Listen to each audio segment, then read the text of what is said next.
You probably think love is supposed to be something eternal. Not the fairy tale kind, not the movie kind, but the real thing. The kind where two people walk through life together, fight, make up, grow old, but still stay by each other's side. And when they decide to get married, it means something. It means forever. Deep down, most of us still believe in that forever. But now imagine if that forever was illegal. Imagine a law that says every marriage lasts exactly 10 years. And on the 10th year, you're required to leave your wife. Not because you grew apart, not because you stopped loving her, but because the law says it's time. Time to swap partners. No emotions, no exceptions, just a new person, a new life, on schedule. That's the heart of what they call the Rotation Act.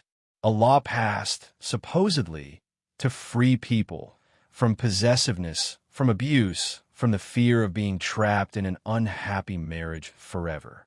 The government decided that love had become too much like a prison. So they gave people freedom. Now, no one belongs to anyone. Every 10 years, you start over, whether you want or not. When the law was first introduced, people were in shock. Some ran. Others tried to hide their families. Some faked their deaths, forged documents, claimed illnesses. But the system was ruthless. They found you. And if you refused to participate in the exchange, you were blacklisted, labeled unstable, dangerous, unfit. You'd lose your job, your rights, access to your children, and they'd still take your wife. A few decades later, the resistance was gone.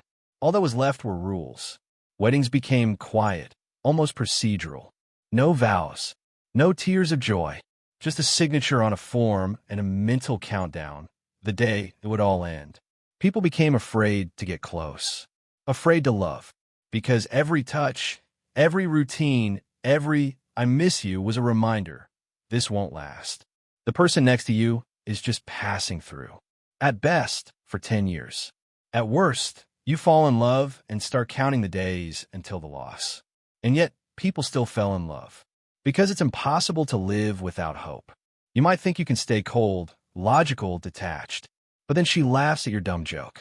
Or puts her hand on yours when you're silently grieving your father. Or falls asleep on your shoulder during a late bus ride. And that's it. You're broken. You're human again. You're in love. Which means you're doomed. Then the 10th year comes. You're both in the kitchen. Silence. A letter with a red seal is already lying on the table. Inside it, a date and name, your new assigned partner, and instructions. In 2 weeks, she'll be gone, and you're expected to welcome another woman into your life. Not better, not worse, just someone else. What do? Quietly pack her things? Try to memorize every little detail, how she drinks her tea, how she sleeps, how she moves. Or do you just sit beside her, saying nothing because there's nothing left to say? Some people give in. They say it's convenient. No disappointment. No years of boredom. A new partner means a new life. A new chance. Others beg, stay. Don't go. Let's run away. But they know how that ends. Because in this world, love is not a choice. It's a violation. The worst part? Even the children have changed. They're taught from the start that love is temporary. That closeness is a privilege, not a right.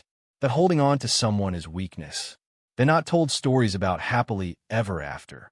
They're told stories about 10 years and move on.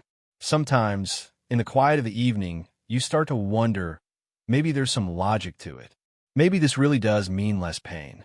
Fewer tragedies. Fewer betrayals. Fewer regrets. Maybe forever is an illusion. But then you remember her eyes that last night. She didn't say anything. She just looked at you like she was saying goodbye to life itself.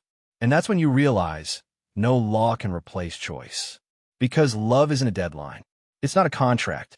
It's a decision, one you make over and over again, despite fear, despite time. So here's the real question. If you lived in that kind of world, would you still let yourself love? Or would you hide your heart so no one could take it? And if you did fall in love, would you fight for it? Or would you just watch her walk away in silence?